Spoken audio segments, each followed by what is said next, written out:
नमस्कार, मैं हूं हरिशंकर व्यास। सेंट्रल हॉल में आपका स्वागत है। संसद के हंगामे और विपक्ष की आक्रामकता में प्रधानमंत्री नरेंद्र मोदी की यह बात दबी है कि उनकी सरकार को अस्थिर व बदनाम करने की साजिश है। प्रधानमंत्री और सरकार की तरफ से भी खुलासा नहीं हुआ है कि साजिश का और छोर क्या है। प्रधानमंत्री ने साजिश की बात एक आम सभा में कही थी। उन्होंने इसमें एनजीओ का भी रोल बताया। विपक्ष और एनजीओ मिलकर सरकार को अस्थिर कर रहे हैं। भला एनजीओ या कि सिविल सोसाइटी ऐसा क्यों करेगी? प्रधानमंत्री के अनुसार इन एनजीओ को सरकार ने पैसों का हिसाब देने के लिए मजबूर किया तो ये विरोधी बने हैं। संदेह नहीं कि केंद्र सरकार एनजीओ के प्रति सख्त रही है। विदेश से पैसा लेकर भारत में काम करने वाले एनजीओ का रोल यूपीए सरकार के वक्त भी विवाद में था। मनमोहन सरकार के वक्त रिपोर्ट थी कि भारत के बड़े विकास प्रोजेक्ट के खिलाफ एनजीओ का हल्ला साजिशी है। मोदी सरकार ने सत्ता में आने के बाद इन एनजीओ के पैसे और खातों की जांच करवाई। कानून है कि जो एनजीओ विदेश से पैसा लेता है उन्हें सरकार को नियमानुसार जानकारी देनी होती है। इस सख्ती से सरकार ने कोई 13,000 एनजीओ के लाइसेंस रद्द किए। 15 मामले सीबीआई में और कईयों की जांच के लिए राज्य सरकारों से कहा है। अब ऐसा है तो सिविल सोसाइटी केंद्र सरकार को बदनाम करने में भला क्यों पीछे रहेगी? दलित आंदोलन हो या वामपंथी जनवादी संगठनों का शोर, सबके पीछे यदि एनजीओ की सिविल सोसाइटी खड़ी है तो साजिश का एंगल बनता है। सवाल है, साजिश की थ्योरी में राजनीतिक जमात बनाम सिविल सोसाइटी में किसका मूड अधिक आक्रामक है? आज इस पर चर्चा है, मगर उससे पहले गपशप और खास सुर्खियां। शुरुआत सियासी गपशप से करते हैं।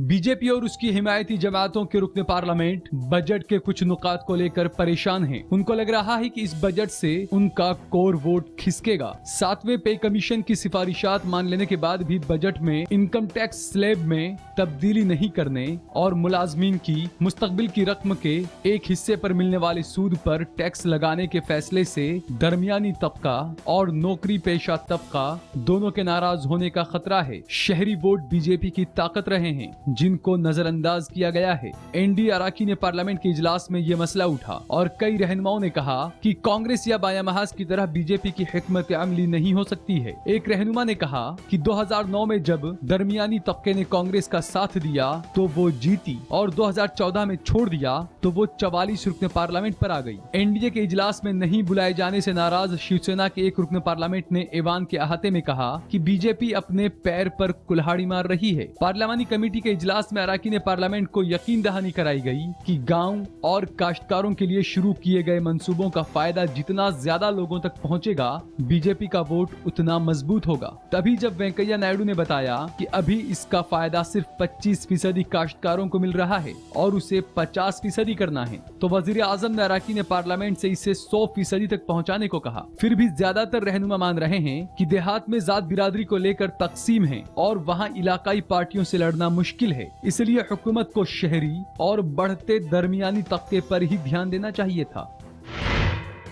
बिहार में इंतखाबी कामयाबी के बाद अजीम इत्तेहाद की सियासत के उस्ताद बन गए प्रशांत किशोर अब उत्तर प्रदेश में भी अजीम इत्तेहाद बनवाएंगे और इसे इंतखाब लड़वाएंगे। वो पहले से पंजाब में कांग्रेस को इंतखाबात लड़वा रहे हैं और उनके बताए नुस्खों को आजमाते हुए कैप्टन अमरिंदर सिंह ने सूबे की छोटी पार्टियों से बात करके उनके साथ मुफाहमत की शुरुआत कर दी है। बहरहाल उत्तर प्रदेश में इंतखाबी हिकमत अमली बनाने के लिए राहुल गांधी ने पार्टी के रहनुमाओं के साथ आज एक इजलास किया तो उसमें प्रशांत किशोर को भी बुलाया। सूबाई रहनुमा अपनी रिपोर्ट के साथ आए थे और प्रशांत किशोर की टीम ने अपना फीडबैक दिया था। बताया जा रहा है कि राहुल गांधी मोटे तौर पर इस बात के लिए तैयार हैं कि इत्तेहाद करके लड़ा जाए। इसलिए कांग्रेस अपनी पुरानी हिमायती जमातें आरएलडी, जेडीयू, पीस पार्टी और अपना दल के खेमे को साथ लेगी। लालू प्रसाद अपने समधी मुलायम सिंह की वजह से हिचकिचा रहे हैं, लेकिन उनको भी साथ लेने की कोशिश हो रही है। पंजाब और उत्तर प्रदेश के नताइज पर प्रशांत किशोर की आगे की हिकमत अमली मुनहसर रहेगी। वो वक्त का पहिया अब वापस घुमाना चाहते हैं। वो मानते हैं कि 2012 के गुजरात इंतखाबात में नरेंद्र मोदी को जीत दिलाने में उनका किरदार रहा था, इसलिए वो 2017 के इंतखाबात में उनको गुजरात में हराना चाहते हैं। लेकिन कांग्रेस की तरफ से उन्हें इंतखाब लड़ाने का जिम्मा तभी मिलेगा जब पंजाब और उत्तर प्रदेश में अच्छे नतीजे आए।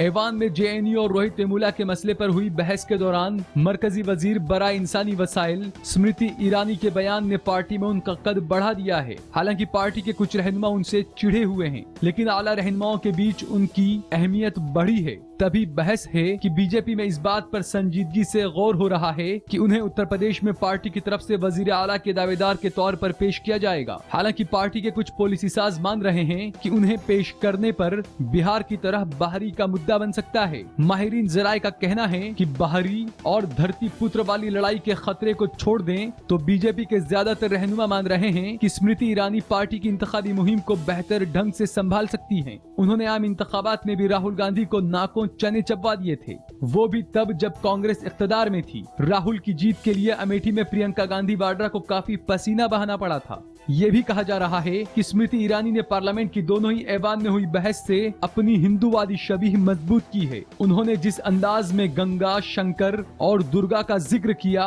और खुद को दुर्गा का भक्त बताया, उससे पार्टी रहनुमाओं को लग रहा है कि उनको उत्तर प्रदेश में फायदा हो सकता है। ऐवान बाला में मायावती के साथ हुए टकराव की वजह से भी मुकाबले की जमीन बन चुकी है। ऊपर से पार्टी के पहले से सुर्खियों में रहे चेहरे किसी न किसी वजह से मुकाबले से बाहर हो रहे हैं। अब आज की सुर्खियां ये लीक से कुछ हटकर है और इनसे देश की दशा दिशा को बूझ सकेंगे।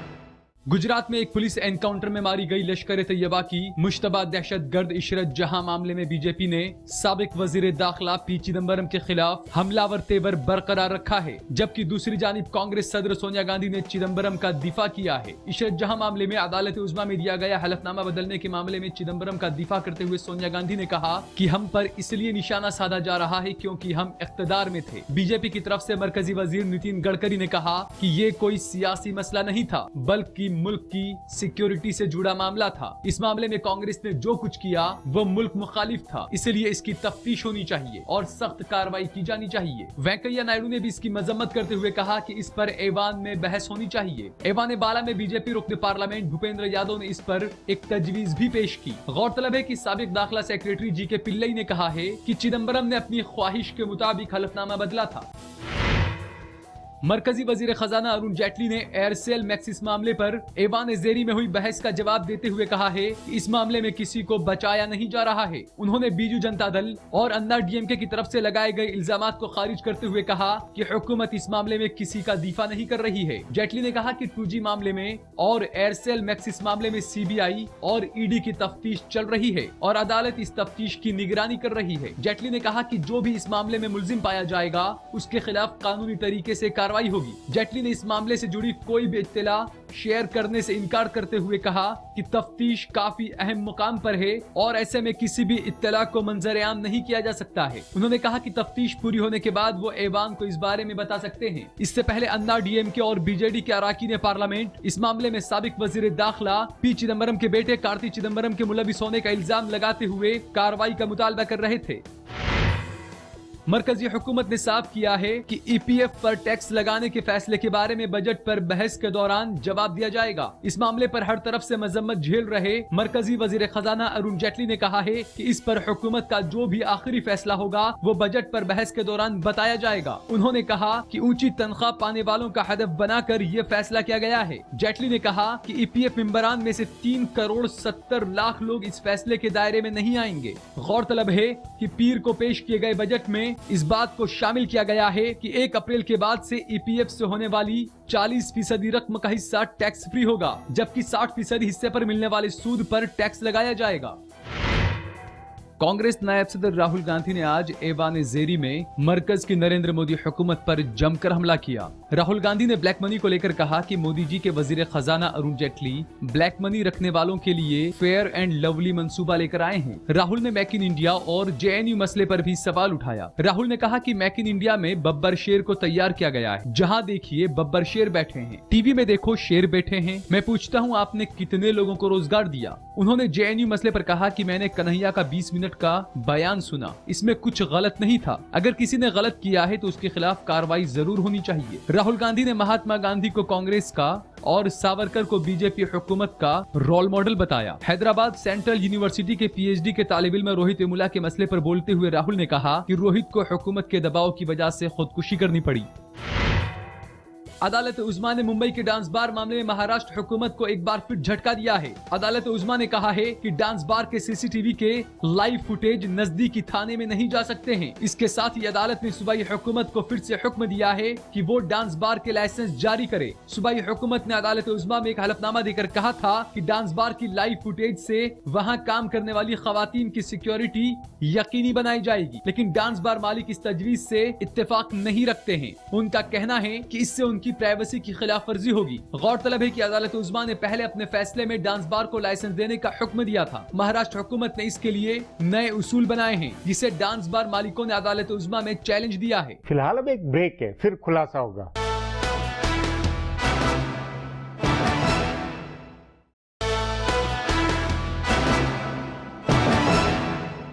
आईबी ने देश हित के खिलाफ एनजीओ के काम करने की रिपोर्ट दी हुई है। 8 महीने पहले कई एनजीओ के खिलाफ सीबीआई और प्रवर्तन निदेशालय ने जांच शुरू की थी। अब फिर गृह मंत्रालय ने जांच तेज करने के निर्देश दिए बताते हैं। सवाल है, क्या मोदी सरकार इस सख्ती से बेल मुझे मार वाला काम नहीं कर रही है?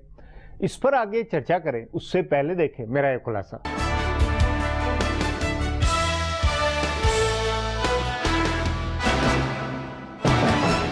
वजीर आजम नरेंद्र मोदी ने आखिरकार माना कि उनकी हुकूमत को डामाडोल करने और उसे बदनाम करने की साजिश हो रही है। ये कोई नई बात नहीं है। मुल्क की हर मुंतखब हुई हुकूमत को डामाडोल करने की साजिश किसी न किसी सतह पर चलती रहती है। नरेंद्र मोदी को इसका ज्यादा अंदाजा होगा, क्योंकि 2001 में गुजरात में उनकी हुकूमत बनने के 1 साल बाद ही उनकी सरकार के खिलाफ जैसी मुहिम छिड़ी थी, आजाद हिंदुस्तान की तारीख में उसकी मिसाल नहीं है। किसी भी सूबाई हुकूमत या किसी वजीर आला के खिलाफ ऐसी तशहीर नहीं हुई जैसी मोदी की हुकूमत के खिलाफ हुई। तब बीजेपी के रहनुमा कहते थे कि गुजरात हुकूमत को डामाडोल करने और नरेंद्र मोदी को बदनाम करने की साजिश हो रही है। ऐसी कुछ साजिशों की परतें इन दिनों खुल रही हैं। इशरत जहां एनकाउंटर में उस वक्त के दाखिला सेक्रेटरी जी.के. पिल्लई ने बड़ा खुलासा किया है और कहा है कि तब के वजीर दाखिला पी. चिदम्बरम ने अपनी मर्जी के मुताबिक हलफनामा बदला। आईबी के साबिक अफसर राजेंद्र कुमार और आरवीएस मणि ने और भी हैरान करने वाले खुलासे किए हैं,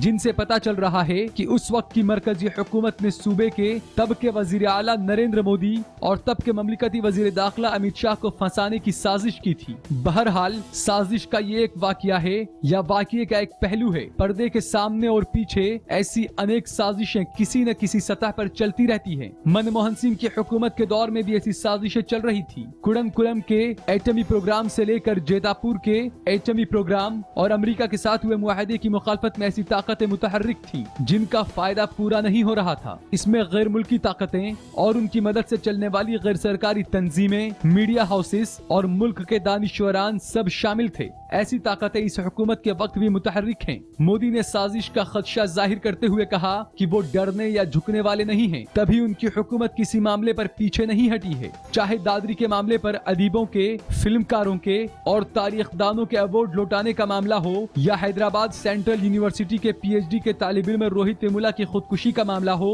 या जवाहरलाल नेहरू यूनिवर्सिटी में हिंदुस्तान मुखालिफ नारेबाजी के बाद हुई कार्रवाई हो, हुकूमत अपने रुख पर बजिद है। जेएनयू मामले में हुकूमत ने सख्त रुख अख्तियार किया है और साफ कर दिया है कि स्टूडेंट सियासत व बोलने की आजादी के नाम पर मुल्क तोड़ने की बात करने की इजाजत नहीं दी जा सकती है। इससे मुल्क की दानिश्वर जमात भड़की है। इसी तरह मरकजी हुकूमत ने गैर सरकारी तंजीमों की तफ्तीश का फैसला भी किया है। गुजरात फसादात के मुतासिरीन के लिए काम करने वाली तिस्ता से तलवाड़ का एनजीओ हो या मशहूर वकील इंदिरा जयसिंह का एनजीओ या ग्रीन पीस और फोर्ड फाउंडेशन जैसी आलमी तंजीमें हों, हुकूमत ने इनकी नकेल कसी है। वजारत दाखिला की तरफ से उनके इदारों के अकाउंट्स पर रोक लगी है और ये हुक्म भी दिया गया है कि वजारत की मंजूरी लिए बिना किसी गैर सरकारी तंजीम को फंड नहीं देंगे। हिंदुस्तान में इस वक्त 20 लाख से ज्यादा एनजीओ हैं। इनको मिलने वाले फंड का रास्ता मुतासिर हुआ है, इसलिए उनकी बेचैनी बढ़ी है। अपनी हुकूमत के खिलाफ साजिश होने का वजीर आजम मोदी का लब्बो-लुआब इस बुनियाद पर भी बना है कि इन दिनों हर छोटी छोटी बात का बड़ा इश्यू बन रहा है। जो मामले सूबों के लॉ एंड ऑर्डर से जुड़े हैं, उनमें भी वजीर आजम से जवाब मांगा जा रहा है। हुकूमत की तरफ से कई बार ये भी कहा गया है कि हिज़्ब इख्तिलाफ इक़्तिसादी इस्लाहात के बिलों में रोड़ा अटका रहा है या वजीर आजम को मामूली बातों में इसलिए उलझा रहा है ताकि तरक्की की रफ्तार को रोका जाए और वजीर आजम को नाकाम किया जाए। यानी हिज़्ब इख्तिलाफ से लेकर मीडिया और दानिश्वर जमात से लेकर गैर सरकारी तंजीमों तक सबको इस साजिश में शामिल माना जा रहा है। इसके पूरी तरह से सही होने की तस्दीक कोई नहीं कर सकता है, लेकिन चाहे जितनी भी सच्चाई, इसे रोकने का काम बेहतर कामकाज और राब्ता करने के जरिए ही हो सकता है। अब एक ब्रेक है, उसके बाद मोदी सरकार के खिलाफ साजिश के पहलुओं पर चर्चा करेंगे।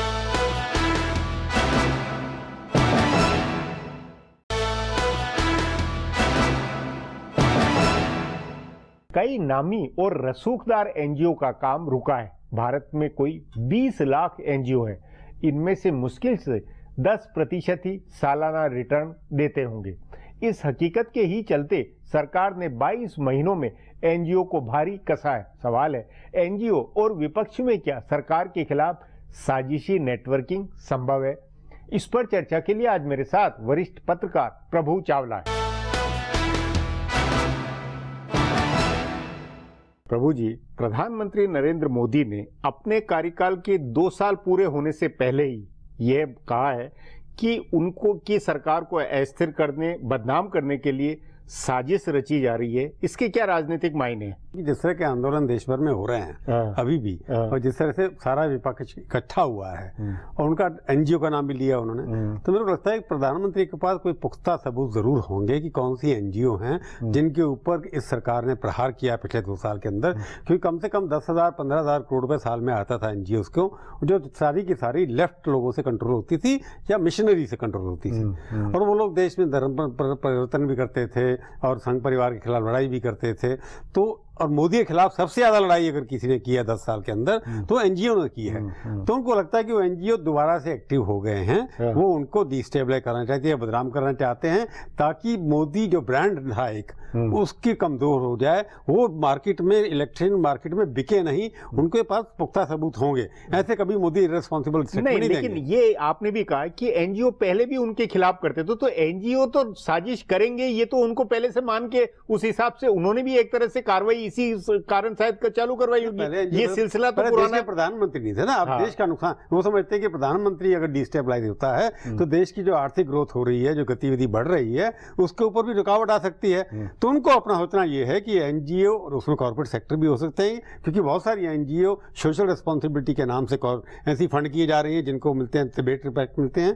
तो सारी ऑपोजिशन इकट्ठी होना, लेफ्ट और कांग्रेस इकट्ठा होना, मुस्लिम लीग और कांग्रेस इकट्ठा होना, और एआईडीएमके डीएमके कई जगह इकट्ठा हो जाना, तो ये सब ऐसी चीजें लगती हैं जिनको लगता है कि अनयूजुअल जो अलायंसेस हो रहे हैं, जो प्राकृतिक नहीं है, नेचुरल अलायंसेस नहीं है, वो इसलिए हो रहे हैं कि मोदी जो है बड़े स्ट्रांग जा रहे हैं, उनको कमजोर करना जरूरी है अगर हमारे को अपनी राजनीति बचानी है। मतलब ये कि राजनीति, विपक्ष की जो राजनीति है और पूरा जो मामला है वो आप सहज नहीं मानते, उसमें असहजता है। बिल्कुल है, और वो अगर असहजता है तो फिर इसका मतलब ये कि मोदी सरकार भी फिर उसके बदले या उसको रोकने के लिए बहुत असहज अंदाज में कार्रवाई कर सकती है। वेस्ट बंगाल में सीपीएम और कांग्रेस मिलकर चुनाव लड़ सकते हैं, ये आपने आते 35 साल में सुना कि नहीं सुना? तो हो रहा है। तो अगर ये हो, पर वो तो राजनीति का तकाजा, वो तो राजनीति भाई, अगर विपक्ष क्यों नहीं करेगा, वो करेगा अगर उनको बड़ा टारगेट है तो। ये तो अनयूजुअल अलायंस है ना। कांग्रेस का किसी और पार्टी के साथ होता, सीपीएम और कांग्रेस पिछले 35-40 साल से वहां लड़ रहे हैं। हालांकि केंद्र में सीपीएम कई बार कांग्रेस को सपोर्ट करती है, परंतु केरला में और वेस्ट बंगाल में मिलकर चुनाव कभी नहीं लड़े। ये पहली बार होगा जब वेस्ट बंगाल के अंदर कांग्रेस और सीपीएम मिलकर असेंबली का चुनाव लड़ेंगे। पार्लियामेंट का समझ में आता है। तो उनको लगता है कि एनजीओ पर्टिकुलर, जैसे बिल गेट्स का कई नाम आता है, क्योंकि ऐसी यहाँ पर ऑर्गेनाइजेशन है जिनको बिल गेट्स फाउंडेशन से पैसे मिलते थे और वो मोदी विरोधी एक्टियों में अभी भी शामिल हैं। तो मेरे को लगता है कि इंटरनेशनल एनजीओ जिनके ऊपर पैसा आना बंद हुआ है, और यहाँ के कॉर्पोरेट सेक्टर और यहाँ की पॉलिटिकल पार्टी जो मोदी जी के व्यक्तिगत रूप से खिलाफ है, जी। उनकी विचारधारा के खिलाफ होना उनका हक बनता है। नहीं तो इसको राजनीतिक तौर पर सरकार कैसे निपट सकती है? देख सकती है कि बजट के अंदर ऐसे प्रावधान ला सकती है और होम मिनिस्ट्री ऐसे प्रावधान ला सकती है कि आप ट्रांसपेरेंट होने चाहिए। नहीं, वो तो एनजीओ का मामला है, लेकिन अगर पूरी साजिश है राजनीतिक, जिसके डायमेंशन राजनीतिक ज्यादा है, तो इसका राजनीतिक मुकाबला भाजपा या मोदी सरकार कैसे करती हुई लगती है? जेएनयू में है, अगर वो ला सकते हैं कि वहां पर जेएनयू में जो हो रहा था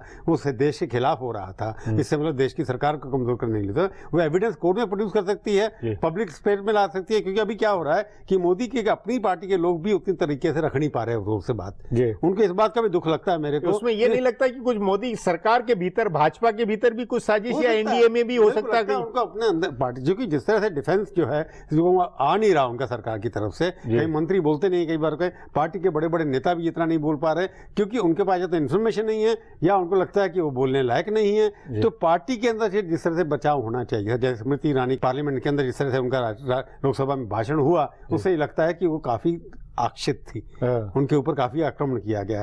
तो स्मृति ईरानी का भाषण और मोदी जी का स्टेटमेंट दोनों को मिला के पढ़ा जाए तो ऐसा लगता है कि देश के अंदर वाकई उनके खिलाफ कोई षड्यंत्र हो रहा है, जिसके लड़ने के लिए जो आपने कहा क्या कदम उठा सकते हैं। एक तो फाइनेंशियल कंट्रोल रख सकते हैं, पाइपलाइन बंद कर दो फाइनेंस की। दूसरा, होम मिनिस्ट्री के माध्यम से उनके खिलाफ पुख्ता सबूत खड़े के केस फाइल करें, उनको जस्टिस के सामने लाया जाए। और नहीं, पर इसमें कई लोगों का विपक्ष में ये है कि कुछ आपातकाल, कुछ मतलब बहुत बड़ा खतरा मानते हैं कि टकराव उस सीमा तक जा सकता है। ये संभव है? देखिए, विपक्ष और खासतौर पे मीडिया का एक वर्ग ये बहुत तरह के खतरे बता रहा है। कुछ मीडिया तो इतने सब कर रहे हैं, देखेंगे फ्रंट कवर देखेंगे, ऐसा लगता है बहुत लड़ाई छेड़ दी है। हाँ, कि बिल्कुल आपातकाल नहीं लगाएंगे क्योंकि मोदी को लगता है कि वो मुख्यमंत्री रहे हैं और पार्लियामेंट नहीं चलेगी, उसके बाद भी प्रधानमंत्री के पास अनलिमिटेड पावर है कॉन्स्टिट्यूशन के साथ। और कंडक्ट ऑफ बिजनेस रूल देखें आप, तो उसके अंदर काफी सारे कर सकते हैं। मेरे को लगता है कि टकराव चलेगा। और जिस तरह की उन्होंने कहा कि भारतीय जनता, जैसे अखबारों में पढ़ा है मैंने कि उन्होंने कहा भारतीय जनता पार्टी आप मुकाबला करो, डट करके करो और राहुल गांधी के ऊपर अटैक करो, ये भी कहा गया है। तो मेरे को लगता है कन्फ्रंटेशन आने वाले दिनों में, क्योंकि 7 चुनाव आने वाले हैं, यूपी का चुनाव आने वाला है, तो ये भाषा और बदलेगी और आगे बढ़ेगी और इसके अंदर लगता है कि षड्यंत्र को आगे ले जाएंगे, कहेंगे कि मेरे खिलाफ षड्यंत्र हो रहा है, ताकि सिंपैथी असेंबली इलेक्शन में उनको मिल सके। नहीं तो उसमें ये नहीं लगता कि इससे पूरा सचमुच पूरा विपक्ष लेफ्ट से और ज्यादा गोलबंद होगा? नहीं, अगर गोलबंद होगा तो इनको फायदा भी हो सकता है उससे कि उससे सारे जिनका कोई अपने सिद्धांतिक उनके ऊपर मेल जोल नहीं है, फिर भी मेरे को निकालने के लिए व्यक्ति के कारण हो रहे हैं, व्यक्ति के कारण होते हैं। आप मेरे को वोट दोबारा से दीजिए, मेरे को स्ट्रांग बनाइए, ताकि इन लोगों को अपॉर्चुनिस्ट जो अलायंस है, अवसरवादी जो लोग खड़े उठे हैं, उनको मैं मुकाबला कर सकूं। जी प्रभु जी, बातचीत को यहीं समाप्त करेंगे। प्रोग्राम में आने के लिए बहुत बहुत हमारा प्रोग्राम अब यहीं खत्म होता है। आग्रह है प्रोग्राम पर अपनी राय hsvyas@nayaindia.com पर ईमेल करके बताएं या hsvyas@Twitter और Facebook/नया इंडिया न्यूज़पेपर पर जाहिर करें। अब कल फिर मिलेंगे इसी चैनल पर इसी समय।